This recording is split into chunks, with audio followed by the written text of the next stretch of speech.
सर्वांना विचार आला होता आणि बाहेर मी एका सेकंदात आणि बाहेर फक्त मला सांगतो चलो बाहेर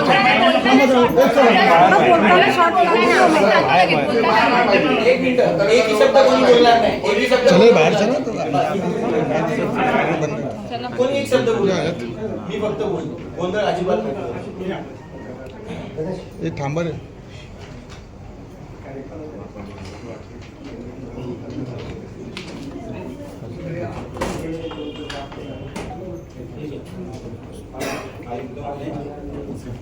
मागील 25 वर्षापासून प्रभाग क्रमांक 13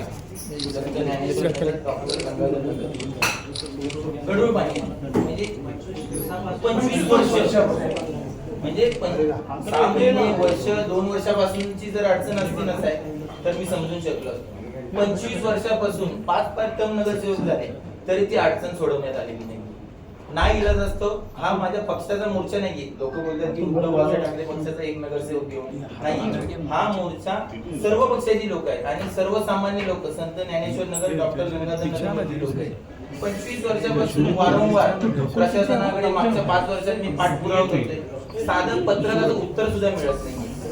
सगळ्यात महत्वाचं असं आहे की 25 वर्ष ह्या गोष्टीचा प्रॉब्लेम सॉल्व्ह का होत नाही. माझा हा म्हणणं आहे. ठाण्याची वाटचाल आपण स्मार्ट सिटीकडे झाली म्हणतो आपण, पण 25 वर्ष जर ठाण्यातल्या एखाद्या प्रभागात खास करून त्या प्रभागात एवढं कार्यशील नेतृत्व आपले शिंदे साहेब राहतात, तिथे जर गढूळ पाणी 25 वर्षापासून येते तर खरोखर हा लांछनास्पद प्रकार आहे.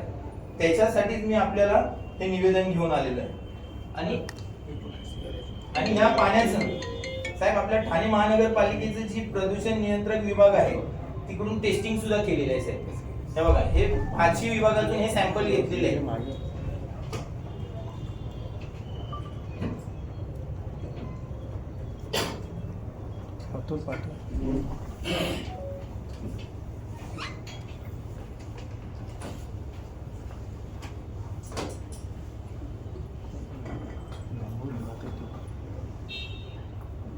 आपण असं म्हणतात की एक तर समतानगर जलकुंभात पुरेशा पाणी उपलब्ध झाला तर ही समस्या आपण सोडवू शकतो. 35% विभागायचं 40% म्हणजे आपल्या ज्ञानेश्वर नगर ह्या प्रभागात 2 ठिकाणाहून पाणी पुरवठा होतो. समतानगर जलकुंभ आणि एक बीएमसी. जो दूषित पाण्याचा पाणी पुरवठा जो होतोय ती बीएमसी ची लाईन आहे आणि जी समतानगर जलकुंभ आहे त्याला मागच्या 5 वर्षापासून मी जर 500 जर फोन केले असतील तर 500 वेळा त्या प्रश्नाचं एकच उत्तर मिळालेलं आहे, जलकुंभ भरलेला नाही. जलकुंभ भरलेला नाही. मग ह्या गोष्टीवर जलकुंभ भरलेला नाही म्हणून कमी दाबाने पाणी येतं, गढूळ पाणी येतं. नाही साहेब कसं आहे माहितीये का, 2 लाईन आहेत साहेब आपल्याकडे. एक बीएमसी ची डायरेक्ट पाण्याची लाईन आहे जो एरिया 55% कव्हर करते आणि एक ही समतानगर जलकुंभाची लाईन आहे ती 40-45% एरिया कव्हर करते. 55% जो एरिया कव्हर होतो तिथे संपूर्ण गढूळ पाण्याचा पुरवठा होतो. डायरेक्ट रॉ वॉटर ते बीएमसी चे सप्लाय दिलेले आहे. त्यामुळे पावसाळ्यात 4 महिने प्रचंड हे तरी पाणी चांगलं आहे म्हणजे अतिशय गढूळ पाणी घाण पाणी आपण म्हटले 25 वर्षापासून गढूळ 25 वर्ष हे फक्त पावसाळ्यामध्ये गढूळ 4 महिने म्हणजे वर्षभर असतो पण पावसाळ्यात त्याची तीव्रता प्रचंड गढूळ होते. गढूळ पाणी पावसाळ्यात उन्हाळ्यात पण येतं. उन्हाळ्यात गढूळ पाण्याचा दाब खाली बसतो त्यावेळी शुद्ध पाणी आल्यासारखं वाटतं पण प्रत्यक्षात पाणी गढूळ असतं. लिकेज आहे. लिकेज नाही साहेब तर एक मिनिट सांगतो मी सांगतो ना पाणी जोडलंय समतानगरचं पाणी जोडलंय उलटं सुलटं पाणी करून सगळीकडे दूषित पाण्याचा बोजा वाढवून टाकला. उलटा सुलटा जोडल्या पहिले दूषित कसे होतो. नाही दोन्ही लाईनच्या कनेक्शन द्यायचं त्याला सुरुवातीला आपण तिथे स्टॉपर टाकले होते 5 ठिकाणी मॅन्युअल होते हे सगळे काढून टाकले आणि सगळीकडे दल्लावली पाईपलाईन फिरवली आणि त्यामुळे हा जास्त प्रॉब्लेम फिक्सकट झाला. आणि हे दूषित पाणी बद्दल आम्ही नाही नाकारत. आपण ऑलरेडी सॅम्पल आणलाच आहे. नाही मला विचारतो की दूषित का होतो.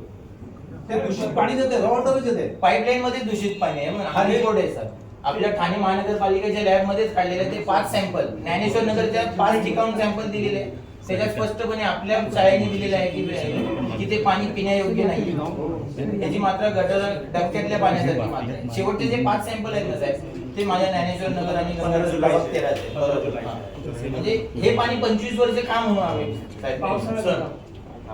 आपले बीएमसीचे 13 कनेक्शन होते 1969 आणि 75 पासून त्याच्यामध्ये 13 पैकी 6 रॉ वॉटरचे होते.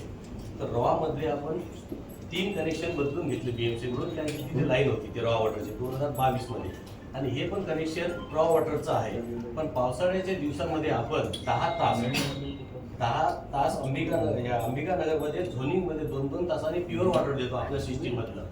पावसाळ्याच्या दिवसामध्ये ते आपण 30 जून पासून सुरू केलं आणि ज्ञानेश्वरमध्ये रात्री 2 तासासाठी प्युअर देतो आणि बाकी प्रत्येक एरियामध्ये झोन करून 2 तासासाठी 2 तास येतं साहेब. पिण्याच्यासाठी 2 तास पाणी 2% घरात पण येतं, 2% घरात पण येतं. ज्ञानेश्वर नगरमध्ये आपण 8 ते 11 वाजेपर्यंत 3 तास प्युअर वॉटर देतो. आणि हे 2% लोकांपर्यंत पण पाणी पोहोचतं. हे सांगतात आम्ही शुद्ध पाणी सोडले, पण 2% म्हणजे एखाद्या चाळीमध्ये शुद्ध पाण्याचे काय अशुद्ध येतो. अशुद्ध येतो, शुद्ध पाणी पोहोचतं. म्हणजे प्रश्न काय आहे की जेव्हा तुम्ही म्हणतात की 2 तास आम्ही प्युअर वॉटर सोडतो, याचा अर्थ असा आहे की त्या 2 तासाव्यतिरिक्त इम्प्युअर वॉटर हे रॉ वॉटर दूषित नाही सर, हे रॉ वॉटर आहे. हे जे सॅम्पल आहे तेच डायरेक्ट पाणी. वॉटर आहे. हे सॅम्पल आहे ते पाणी आयुक्तांशी काय बोलणं झालं आणि तुम्हाला काय आश्वासन मिळालं? सर्वप्रथम मी आयुक्तांचं खरोखर आभार मानेन. आयुक्तांनी खूप मोठ्या मनाने ही गोष्ट मान्य केली की खरोखर मला सुद्धा कल्पना नव्हती की ठाण्यामध्ये अशा कुठल्या प्रभागामध्ये 25 वर्षापासून, आयुक्तांना आधी वाटले की 25 दिवसापासून, म्हटलं साहेब 25 वर्षापासून. हे ऐकून त्यांना खरोखर आश्चर्याचा धक्का बसला की ठाण्यामध्ये अशा ठिकाणी 25 वर्षापासून गढूळ पाण्याचा पुरवठा होतोय. तर आयुक्त महोदयांनी त्याच्यावरती दिलगिरी व्यक्त करून सर्व अधिकाऱ्यांना त्या ज्या टेक्निकली गोष्टीची माहिती घेतली आणि त्यांनी नक्की आश्वासन दिले की लवकरात लवकर ह्याच्यावरती कारवाई करून संत ज्ञानेश्वर नगर, डॉक्टर गंगाधर नगर आणि प्रभाग क्रमांक 13ला अतिशय स्वच्छ आणि नियमित पाणी पुरवठा करण्याचं आश्वासन आयुक्त महोदयांनी दिलं. काय कारण सांगितलं त्यांनी? कारण की त्यांनी असं म्हणताना आम्ही ऐकलं की रॉ वॉटर ट्रीटमेंट न करता ते पाणी येतं. तर याचं कारण काय सांगितलं की फिल्टरेशनला जागा नाही आहे, जमीन नाही, नेमकं काय? असं म्हणणं होतं की फिल्ट्रेशनला जी 100x100 अशी जागा लागते ती जागा उपलब्ध नाही आहे. आणि कारण हे दिलं की BMCची जी डायरेक्ट रॉ वॉटर लाईन येते त्याच्यावरती डायरेक्ट कनेक्शन दिलेलं आहे. ही आधी भरपूर कनेक्शन होती, ही मागील 5 ते 10 वर्षापासून सर्व कनेक्शन काढण्यात आली. पण शेवटचं कनेक्शन हे संत ज्ञानेश्वर नगर, डॉक्टर गंगाधर नगर आणि प्रभाग 13चं हे मागील 25 वर्षापासून तसंच ठेवण्यात आलेलं होतं. आणि आयुक्तांनी ह्या गोष्टीबद्दल खरोखर अधिकाऱ्यांना समज दिली की अशा पद्धतीची गोष्ट असेल हे तुम्ही मला सांगायला हवं होतं आणि त्याच्यावरती कारवाई करायला हवी होती. आणि आयुक्त महोदयांनी लवकरात लवकर ह्या गोष्टीचा पाठपुरावा करून लवकरच स्वच्छ पाणी पुरेल अशी ग्वाही दिलेली आहे. तुमचं समाधान झालेलं आहे की पुन्हा काही आंदोलन? समाधान म्हणजे आयुक्त महोदयांनी खरोखर मोठ्या मनाने हे मान्य केलं की आमची ही चुकी आहे की प्रत्येक नागरिकाला, ठाणे महानगरपालिकेच्या हद्दीतील प्रत्येक नागरिकाला स्वच्छ पाणी पुरवणे ही ठाणे महानगरपालिकेची नैतिक जबाबदारी आहे. ती जबाबदारी टाळता येणार नाही आहे. त्यामुळे ती नैतिक जबाबदारी आहे. तर आम्ही दिलगीर आहोत. तुम्हाला ह्या पद्धतीचं 25 वर्षापासून सातत्याने गढूळ पाणी येते. तर येत्या काही दिवसात आम्ही ह्याच्यावरती ठोस कारवाई करू आणि नक्कीच संत ज्ञानेश्वर नगर, डॉक्टर गंगाधर नगर, प्रभाग क्रमांक 13 मधील नागरिकांना दिलासा देऊ, ह्याच्यावरती विश्वास ठेवू. जर येत्या काही दिवसात ह्याच्यावरती ठोस कारवाई जर काही झाली नाही तर नक्कीच परत संत ज्ञानेश्वर नगर, डॉक्टर गंगाधर नगर आणि प्रभाग 13 मधील सर्व नागरिकांतर्फे तीव्र आंदोलन छेडण्यात येईल.